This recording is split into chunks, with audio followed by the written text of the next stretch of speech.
மணி 6:50 ஆயிக்குது. மழைலாம் லைட்டாக விட்டுருக்குது. இந்த டைமில் வெளியே எடுத்துன்னு போய் போட்டோமா அப்படின்னு சொல்லிட்டு உள்ளே வந்து கயிறு வந்து ஆல்ரெடி கட்டுந்து தான். அது என்ன ஆச்சுன்னா வெயிட் தாங்க முடியாத வந்து நல்லா கட் ஆகிட்டுக்குது. சரி இந்த டைம் வந்து நல்லா இஸ்து வந்து கட்டலாம் அப்படின்னு சொல்லிட்டு ஆணி கூட வந்து லூஸ் ஆகிட்டுச்சு. அது ஹேமரில் நல்லா தட்டிட்டு இஸ்து கட்டியிருக்கிறேன். வெயிட் வந்து ஜாஸ்தி துணி போடாத வந்து லைட் வெயிட் இருக்கிற துணியை வந்து ஃபஸ்ட்டு போட்டுட்டு அதுக்கப்புறம் வந்து எந்த இடத்துல கேப் இருக்குதோ அந்த இடத்துலலாம் எல்லா துணிங்களும் போட்டு ஃபில் பண்ணிட்டேன். கொஞ்சம் காற்று வந்தால் கூட போதும் நல்லா காஞ்சிட்டாக்கா அப்படின்னு.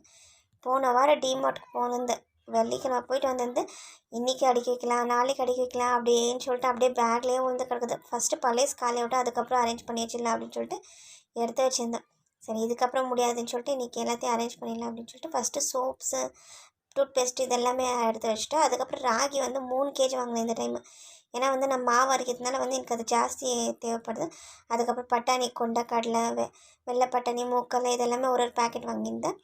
சீரகம் சோம்பு மிளகு பட்டை லவங்கம் ஏலக்காய் இதெல்லாமே ஒரு பேக்கெட் வாங்கியிருந்தேன். சாம்பார் தூள் மிளகாத்தூள் 200 கிராம்ஸ் வாங்கி வந்திருக்கேன். அதுக்கப்புறம் வந்து வீட்டிலே நான் கொழும்பு தூள் அரைக்கிறதுனால வந்து தனியா மிளகா இதெல்லாம் வாங்கி வந்துருக்கேன். மழை நின்ற பிறகு காய வச்சு அரைக்கணும். வீடியோ வந்து லென்த்தாக போகிறதுனால வந்து நான் லாங் வீடியோ போடுறேன். உங்களுக்கு 3 மந்த் அவரளுக்கு மளிகை சாமான் வந்துக்கிறேன். இந்த வீடியோ உங்களுக்கு பிடிச்சி லைக் பண்ணுங்கள். Channel subscribe